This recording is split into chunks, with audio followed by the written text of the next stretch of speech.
wabarakatuh. Waalaikumsalam.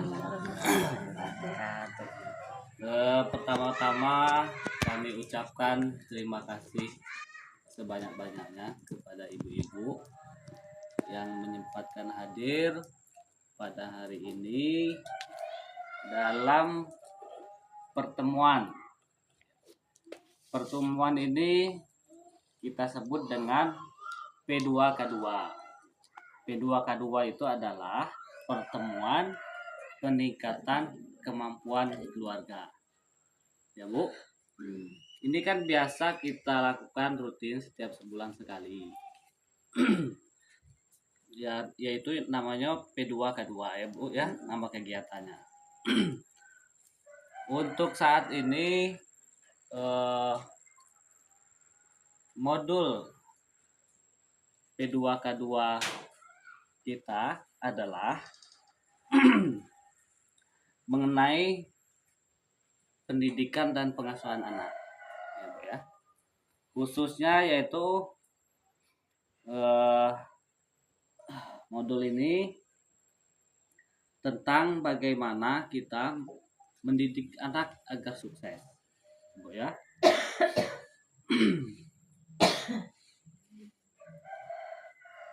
Dalam mendidik anak itu adalah kewajiban kita sebagai orang tua, Bu ya. Sebelumnya ini aku bukan ngajari ibu-ibu ya Bu ya, tapi sama-sama belajar lah. Karena kami juga masih ada anak yang lagi dididik ya. Kita sama-sama belajar. Ibu-ibu ini kan sebetulnya lebih duluan lah mendidik anak itu bagaimana Ibu. Cuman ada materi-materi yang kami sampaikan ya.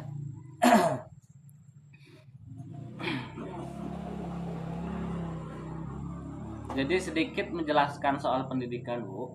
Pendidikan itu adalah hak semua anak yang harus dipenuhi dan orang tua mempunyai kewajiban untuk mendidik anak tersebut.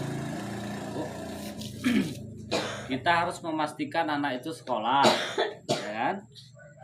Dan memastikan bahwasanya sarana dan sarana anak kita untuk sekolah itu terpenuhi, ya Bu. Kita kan mempunyai mendapatkan bantuan PKH. Salah satu untuk fungsi dari bantuan PKH tersebut adalah untuk pendidikan anak kita, ya Bu. Misalnya nih, kami melakukan verifikasi pendidikan di sekolah-sekolah. Kalau ada anak ibu-ibu yang melihat pakaiannya kurang rapi atau buku dengan tulisnya tidak lengkap, kami bisa mengingatkan ibu-ibu bahwasanya ibu-ibu mendapatkan bantuan PKH dan itu bisa digunakan untuk proses pendidikan anak kita, gitu ya. Biasanya kita memulai pendidikan anak itu dimulai dari sekolah PAUD, Bu ya. Sekolah PAUD, kemudian SD, kemudian SMP, kemudian SMA, kemudian kuliah, ya. Nah, dalam pendidikan PAUD ini biasanya anak-anak kan baru mulai mau belajar Bu ya, baru mulai semangat, baru mulai mau apa? Kadang-kadang untuk pergi sekolah PAUD pun kadang malas-malas gitu ya. Nah, disitulah peran orang tua untuk memberi semangat kepada anaknya untuk belajar di PAUD. Di PAUD ini lebih ke bermain lah, ya, lebih ke bermain, lebih ke banyak nyanyi, banyak bermain. Palingan belajar itu hanya untuk supaya dia kenal dengan lingkungannya.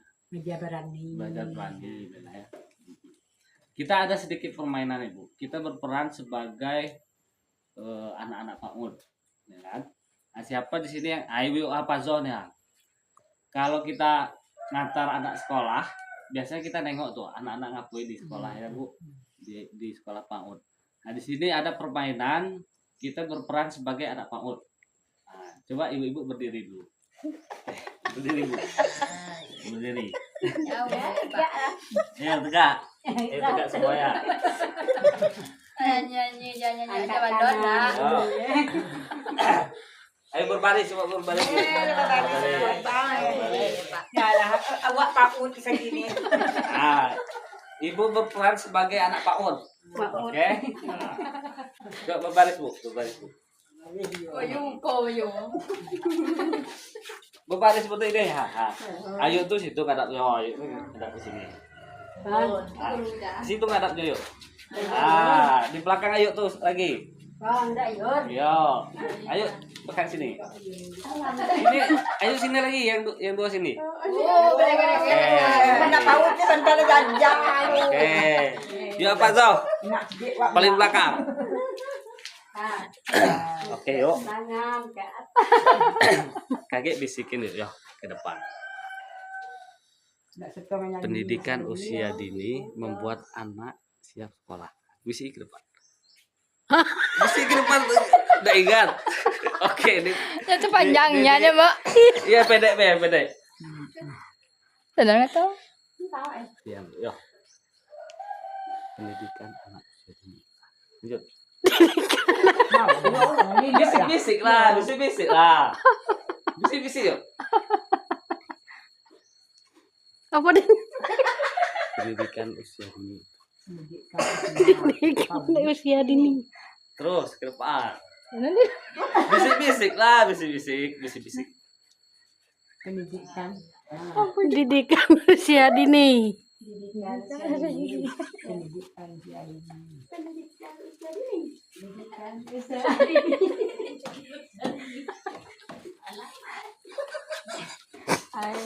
Oke Bu, udah duduk.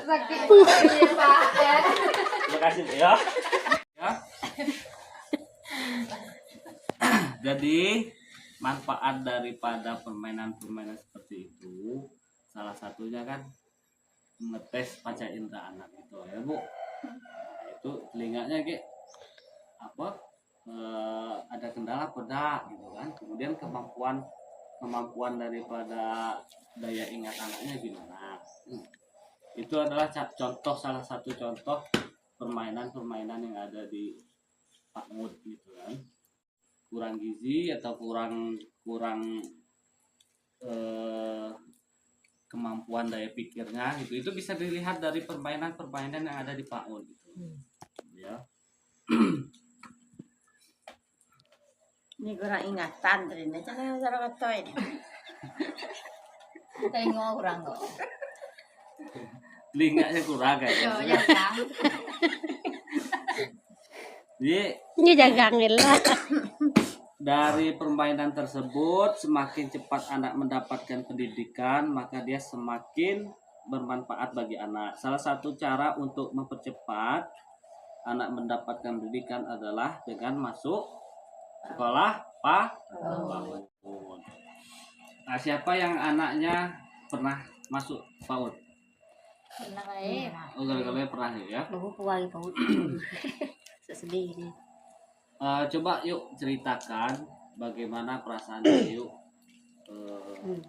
ketika anaknya masuk ke lembaga PAUD. Perasaan ibu nih, itu kan pertama kali anak kita sekolah Bu ya. Nah, perasaannya gimana? Boleh ceritakan Bu? Assalamualaikum warahmatullahi wabarakatuh. Waalaikumsalam warahmatullahi wabarakatuh. Hari ini saya mempersiapkan untuk anak saya sekolah PAUD. Ya. Sangat senang nengok anak sekolah. Apa saja Bu yang Ibu siapkan untuk masuk PAUD? Sepatu, buku, pensil, tas, alat mewarnai, sepatu. Iya. Ada seragam-seragamnya dari PAUD Bu, dak? Ada. Aduh, iya. Bagaimana perasaan Ibu waktu pertama kali anak Ibu masuk PAUD, Bu? Senang. Anaknya? Anaknya senang dong. Jadi apa yang didapat dari sekolah di PAUD, Bu? Pendidikan, belajar mengaji, kemudian belajar nulis, ya, menyanyi, bermain, iya. Pengalamannya berarti selain mendapatkan materi-materi belajar, kemampuan-kemampuan seperti apa, olahraga, lomba-lomba lari ya Bu ya. Kemudian ada permainan-permainan, nah itu didapat ketika PAUD dan itu bermanfaat nanti ketika akan masuk sekolah. Sekolah SD. Oke, makasih Bu ya. Ya. Salam.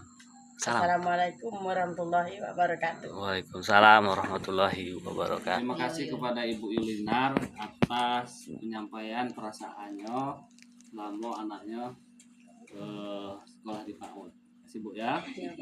Jadi ibu-ibu, manfaat dari pendidikan anak usia dini ini kalau bagi orang tua itu ketika kita berada di PAUD selain menambah teman, ya kan, selain nambah teman, berbagi pengalaman, memiliki waktu untuk melakukan kegiatan rumah tangga, bisa bekerja untuk mendapatkan tambahan, belajar cara mendidik anak dan dari guru. Kemudian bagi anak terbiasa menjalani rutinitas di sekolah, gitu kan, karena dia baru pertama sekolah. Jadi yang biasanya bangun siang, sekarang karena mulai sekolah PAUD dia jam 7 harus sudah mandi, ya kan Bu? Iya, biasanya cuman sudah bangun sarapan bermain. Sekarang bangun mandi pakai baju dan berangkat sekolah. Itu aturan-aturan kalau anak kita sudah mulai menginjak ke jenjang pendidikan, ya kan? Kemudian manfaatnya mendapatkan pembelajaran yang sesuai dengan usia dia.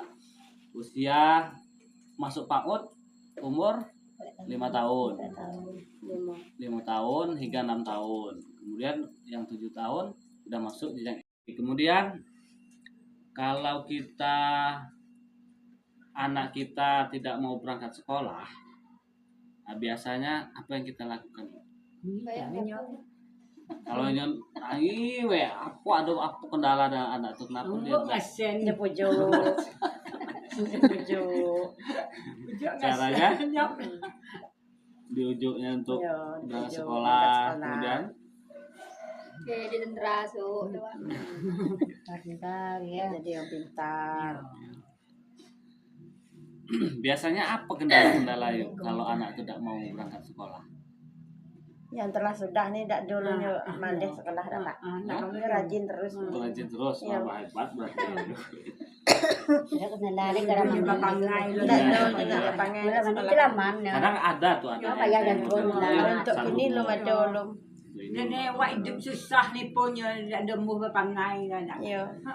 Tahu dengan keadaan. Hebat anak-anak kan. Kadang tuh ada lah. Ya. Anak-anak yang model itu kan ada. Degilnya lah. Woi, Terus sekolah nak munya nangis. Donya pergi sekolah, dari rumah pergi. Dan tu dah Nggak belajar. nyampai sekolah. Ada tahu ibu lah nak tahu awak. Bu guru lah sampai. Nah, biasanya kalau seperti itu, kita tidak Bu sebagai orang tua harus sering-sering komunikasi dengan bu gurunya. Kalau ketemu dengan kondisi anak itu, datang ke sekolahnya, tanyakan dengan ibu-ibunya tuh mungkin dia ada masalah di sekolah, apa kan? Ada hal di sekolah yang lainnya. Cekak kan pilih dah berani di sekolah. Namanya anak-anak muda dah Bu, apalagi yang sudah yang SMA. Sukses mengasuh dan mendidik anak di sekolah itu ada beberapa cara, yaitu kita harus berusaha menjadi orang tua yang lebih baik, memberikan perhatian yang lebih banyak terhadap perilaku anak, kemudian tidak menggunakan kekerasan dalam mengatasi perilaku buruk anak. Kalau anak-anak kita yang dekil tadi, tidak perlu kita pukul lah, yuk, tidak perlu kita pukul, perlu kita apa dengan baso. Kadang dusun, kadang wah baso ya kan? Nyap lah ya. Nah itu secara tidak langsung Bu, bahasa-bahasa kita yang kurang baik itu diturut oleh anak itu. Apalagi dengan kekerasan. Dengan kekerasan fisik itu dia nanti anak lebih agresif terhadap itu berani melawan akhirnya. Akhirnya melawan. Kemudian kiat sukses mengasuh dan mendidik anak yaitu kita meluangkan waktu untuk bermain, bercerita, berbicara dan mendengarkan anak. Kadang anak kita kurang perhatian lah Bu, kurang perhatian, kurang dia keterbukaan dengan kita. ada masalahnya tutup-tutupi, tahunya masalah itu lagi gedang baru kita tahu. Nah itulah kurang komunikasi kita dengan anak-anak. Kemudian mendukung kegiatan belajar anak di rumah. Kalau anak-anak kita ada PR, khususnya SD, PAUD, itu kita bisa bantu dia untuk mengerjakan PR-nya. Kemudian menjalani hubungan baik dengan pihak sekolah. Nah itu tadi, kalau misalnya ada kendala dengan anak di sekolah, yang pasti orang tuanya harus komunikasi dengan sekolah, itu ya. Oke, makasih untuk pertemuan hari ini. Kami akhiri. Wabillahi taufiq wal hidayah. Assalamualaikum warahmatullahi wabarakatuh. Waalaikumsalam.